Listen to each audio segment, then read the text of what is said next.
Heartbeat Alaska would like to thank the following sponsors for making our show possible. Brown's Electric. Thank you, Brown's Electric, for your generous support. Heartbeat Alaska is also brought to you by Frontier Flying Service. Thank you, Frontier, for getting Heartbeat Alaska airborne.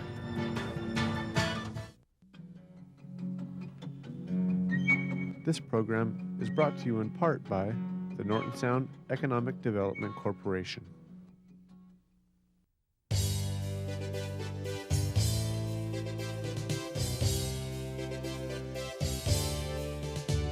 Jeannie Green Productions is proud to present the Alaska Press Club's first place winner of Best Documentary of 2004, Diomede, People of the Sea. Also, congratulations to the people of Little Diomede. On Tuesday, April 19th, 2005, they landed their first whale in 5 years. 1, 2, 3, 4, let's go. It's Heartbeat. It's a fabulous show. Alaska. Hi, Heartbeat Alaska. It's Heartbeat. Alaska. Pull up a chair and enjoy the show. Hear it from Sitka to Barrow. Gather around for Jeannie's show. It's the Aleut, the Indian, and the Eskimo. It's the Aleut, the Indian, and the Eskimo. Welcome one, welcome all. Hello everyone and welcome to Heartbeat Alaska, Native News and Native Information. I'm Jeannie Green. Last week, we introduced you to the village of Diomede and the good people who live there. Diomede, located on Little Diomede, right next to Big Diomede and right in between the line that separates Russia from America. Last week was a fabulous show, and thank you for your phone calls. I hope you enjoyed this week's part 2 of Little Diomede, Diomede, People of the Sea. Each fall, heavy storms take their toll on Little Diomede. The cliffs that support many homes in Diomede are quickly eroding. It started a couple years back, signs of, well, it might have been back in '96 when we had our last flood and it disrepaired our beach where we were unable to use it for subsistence, for storing our stuff. It wasn't safe enough, you know, from the waves. We didn't have the equipment or the funding to maintain it. So the waves might have played a big part of what happened with our landslides, especially on the south side of our village. With help from the Norton Sound Economic Development Corporation, Diomede received funding to transport and construct gabions, which have helped prevent further erosion. The downside is that locals had to move much of their seawall to the erosion site. Concerns now rest upon the durability of their existing seawall and the well-being of the village. Some residents are interested in relocating the village, but the rocky slopes, lack of usable land for housing construction, and the inability to construct a water and sewer system have made relocating the village a huge endeavor.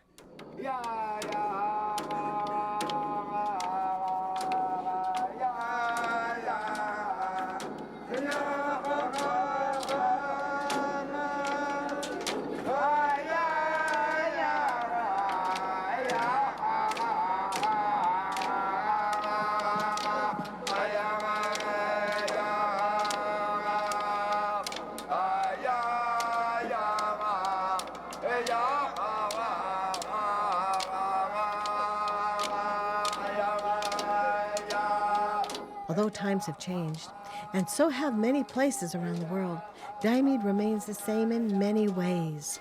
The people still hunt the sea and gather berries and greens from the island. The animals still provide food and clothing for the people, and their culture is still very much alive. But one thing that has changed over the years is the language. The present education system has a lot of things to do with it, you know. Like I said a while ago, none of these children, in fact, all of them don't speak the native tongue. They might understand it, but they don't exercise it more often than some others do. my time, that's our only way of communication. Now you can see, as you walk out there, you can see most every children is speaking in English. Time change. It's just time change. This is a long time ago. They used to speak. I remember my brother used to tell me, Dennis, he used to tell me he used to speak Inupiaq when he was young. He used to speak it in school, but it was bad in school. They quit that. They couldn't speak in school. I think that was the reason why we lost using our language slowly. It's been said that the youth of rural Alaska are living in two worlds. One world being the traditional native lifestyle that they have grown accustomed to, and the other world being outside world, which is becoming ever more present in their daily lives. This balancing act for the kids has forced teachers to take an alternate approach to the educational process. Just this year we started to implement what's called the quality school model, and what that is we're taking the Alaska standards, and then the Bering Strait School District actually made them a little bit more precise, and then we're teaching to the standards rather than just letting a book direct what we do. We try to teach the standards, and once they master the standards at each level, then they progress to the next level. It's all more independent studies also. A lot of it project-based, which is excellent for the students that we have, because rather than just doing book work, they got to be out doing real life skills. They've got to be, and that's part of the component, is that we have to address every standard needs to be addressed in a way that they can use it in their real life. So it makes education really practical, and they start seeing why they need to be educated. To me, you can't totally show up and not teach them about themselves. And last year last year was my first year. I was very opposed to teaching anything about the outside. But then I realized, probably maybe after 2 months of doing it, that really ultimately you're doing them a disservice by not teaching about the outside, because they need to know about that world, you know, almost as much as they need to know about this world, and they need to be able to balance both in order to be healthy adults or grow into healthy adults. For writing, for instance, you know, how do you go catch a bird, you know, and write down the steps for that? You know, you got to teach a kid how to organize a piece of writing, you know. So, you know, give me the breakdown of how you catch a bird, you know, and I learn a lot too, you know. That's the other benefit of implementing, you know, culture into the curriculum, because then you learn. Right now you're only at -40. If they're good at participating in their culture, they even perceive themselves as good as participating in their culture, which most of them are. You know, you got third grade boys, they're starting to learn how to hunt. You know, my second grader this year, Timmy, my one boy, he shot a seal this summer. I mean, I don't know of anywhere where second graders are running around with guns, you know, and shooting seals and providing food for their family. Third grade is typically the age when girls start cleaning meat out here, as far as I can tell. You know, so they're good at those things, and they perceive themselves as being good at those things. So if we can incorporate those things into the classroom, you know, any opportunity we get, if we do that, you know, the kid will feel successful, the kid will be successful. So overall, they're really good kids. They're really knowledgeable about the place that they live. And it shows. The youth of this village take pride in what they do. Here we see two young ladies practicing their carving techniques using soap. Carving is an age-old tradition of the Inupiaq people. You sit some cushions in there, that would be a nice couch. Next week, you can make a recliner. Diomede School has made sure that the youth of the village have activities to do in the evenings. Teachers donate much of their time to make sure that these kids keep busy learning both Western culture and their own. Very good. These young ladies are learning how to use a sewing machine. On an island where there are no malls or clothing stores, knowing how to make their own clothes will be beneficial for these youth. And sew along here. Straight down. Okay? Now what do you need? Good. Lift up the back. Little further. Where's Laura? When you guys sing, listen. You guys will hear me. I have 7 children.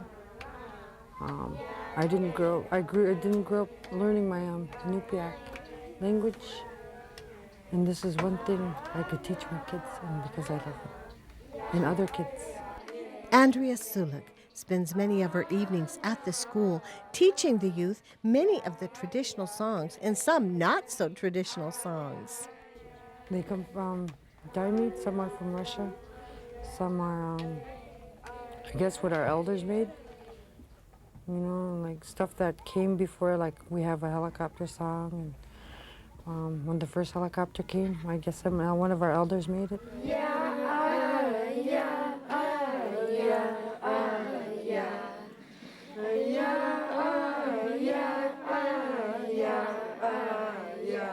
Something I value a lot. Something I'm good at. It took me years to really become good. And they get to know the right way to dance, you know, like I was taught.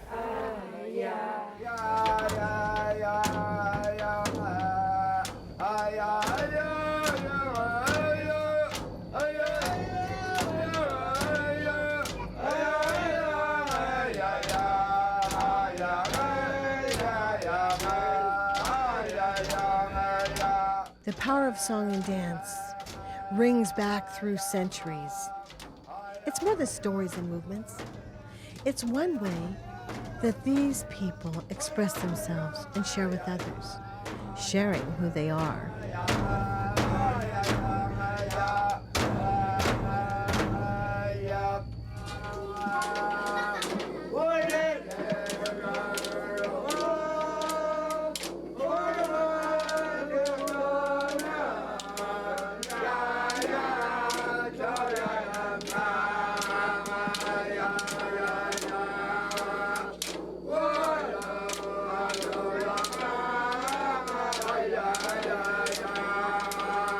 The motions do have meaning. It expresses some feelings, something they see, or somebody who created the song. It's just like a poetry.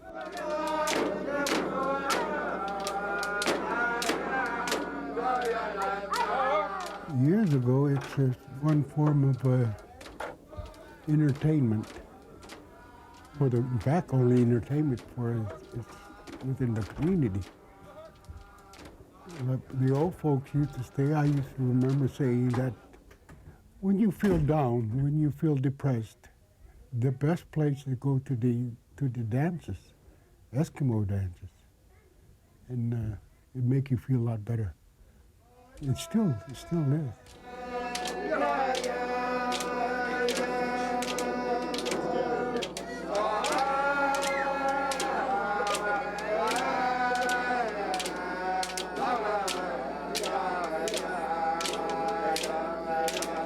The dancing is not as strong as it used to be. When I was growing up, that was our entertainment, you know. It happened every Sunday. It's still around, but it's not as strong, and it's still really beautiful.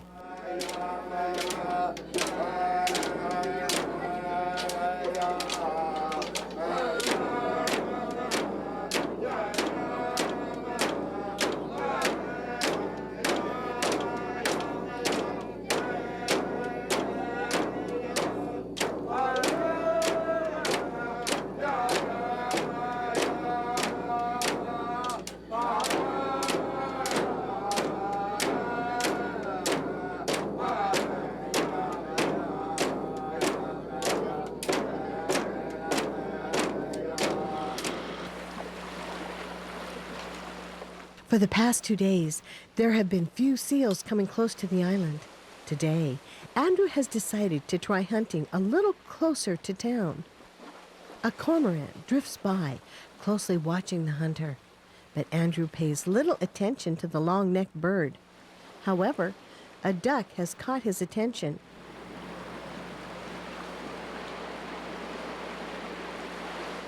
Andrew slips around to the other side of the rocks to get a better shot.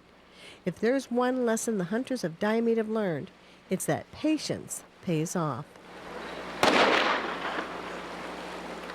Andrew will now have to retrieve his bird before the current takes it away.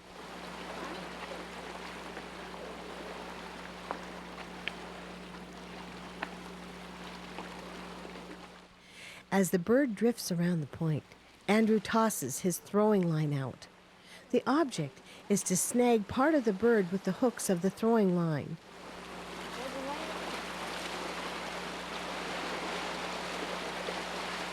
Andrew will have to be quick because the weather is starting to change. Although Andrew is unable to successfully snag the bird, he does manage to get it closer to the shore and eventually retrieves the bird. These young men are stretching walrus skins over in Umiak, measuring for length. These skins will be measured and sewn together into one skin.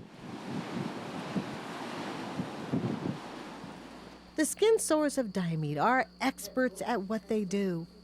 With a needle and sinew, the women will join together 5 walrus hides to form the waterproof skin of the Umiak. It's an art that they've learned from their ancestors. Keeping with tradition, Vera Ozena is working side by side with her daughter, Andrea Soolook. It's a time-consuming work that requires a strong back and precision sewing. It'll take these ladies a few hours to complete this project, but the Umiak that they are making the skin for should last several seasons.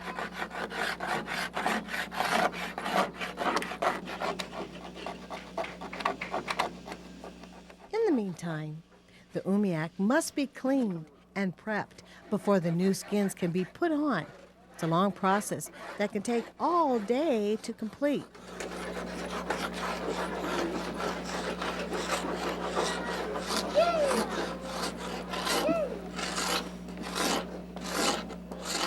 When the skins are finished, they will be draped over the Umiak frame. Several loops have been made in the skin that will be used to lash the skin to the frame of the Umiak.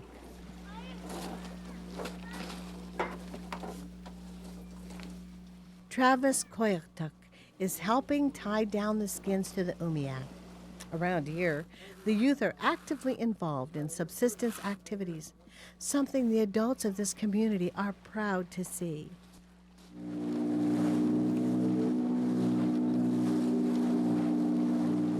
The Umiak is like no other boat.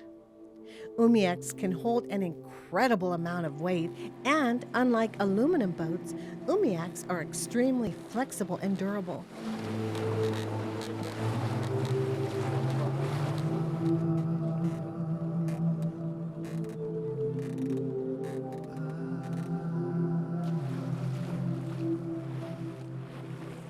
As we traveled around the island in one of Aj's Umiaks, it was easy to see why they called the island the Rock.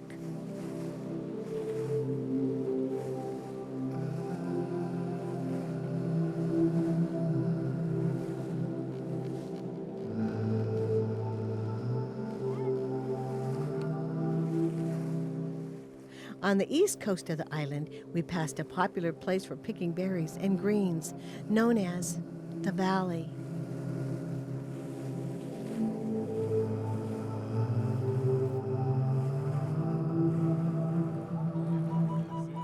As we rounded the south side of the island, a fox darted up the side of the hill, disappearing into the rocks.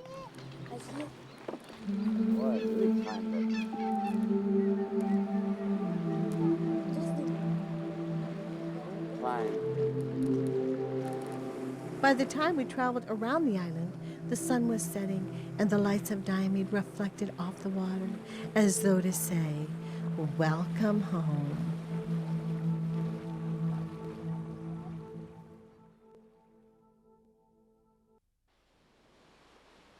Hunting is a timeless tradition here in Diomede. It's not something you just go out and do. It takes years of preparation to become a hunter. Besides learning about the sea and the land, young hunters must also know the hand signals that are used while out hunting. Animal signals when you're out boating. The motorman can't hear you. This is the seal. The seal. You just look back at the motorman. It'll pop up. See walrus. Walrus. Why don't you just collect this? Kind of just made that up. I've been doing that with my uncle. No, but a walrus sign. Whale. Going down. whale, or another one. I think they eat this gray whale. But bowhead. This is bowhead sign. For bowhead. It's still the same, but well, if you can't make it out, just go like that. Well, if you can make it out, bowhead. Polar bear. Like it's walking. A game on top of the ice. Call it, I think, kamogutak. On top of the ice. Seal on top of the ice, or animal on top of the ice. I can't do that on the camera. Bird. We just go like that. If you think it's seal, somebody will go like this. Bird. You go like this, seal. And look, gaze for a while and look at it. Oh, it grow wings. Or it dive. My students came to me at the beginning of the year well prepared for first grade. They could write real letters. They could sound out words. Back at school, the kids are attending a pep assembly to recognize the outstanding achievements of some of the younger children. So Marianne, you want to come get your certificate? Okay. Rebecca Ozena. Felicia. And Sophie. Thank you very much. This pep assembly is also a way for the youth to have a little fun at the end of the week. Principal DeWayne Bahnsen has lined up a couple events that require some of his old clothes.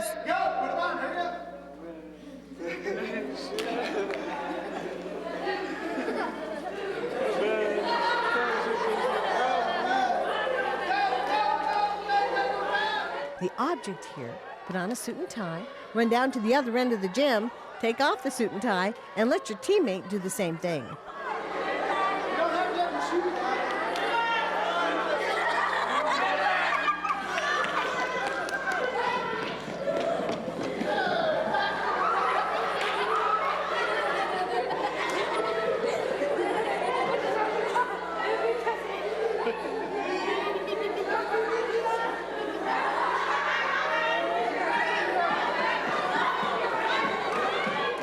Yes, the people of Diomede know how to have fun. And with all the hard work it takes to survive on Little Diomede, nobody deserves it more.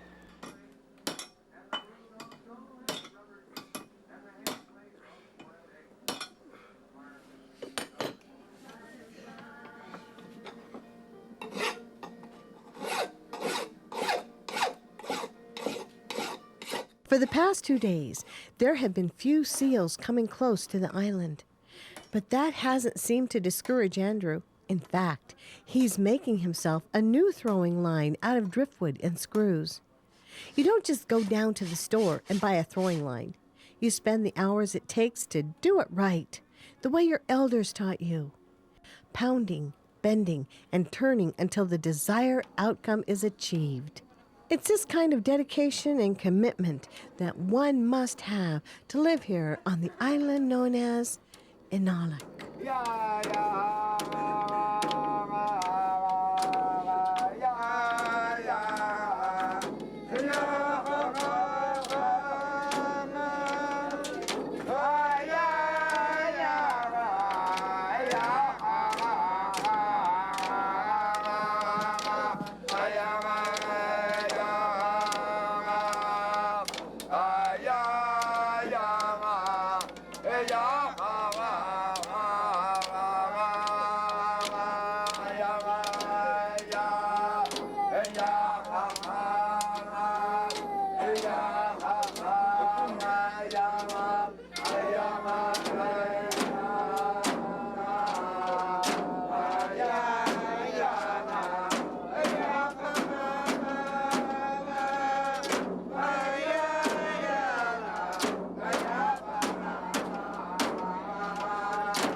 Thank you for joining us for this two-part series on Diomede.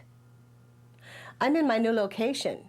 Jeannie Green Productions has moved. Our new address is 6250 West Tuttle Place, Anchorage, Alaska, number 5. The phone numbers are the same, the email's the same, the website's the same. But our address has changed, and we have a new set under construction. God bless every single one of you, and thank you so much for joining us for Heartbeat Alaska. We'll see you again next week.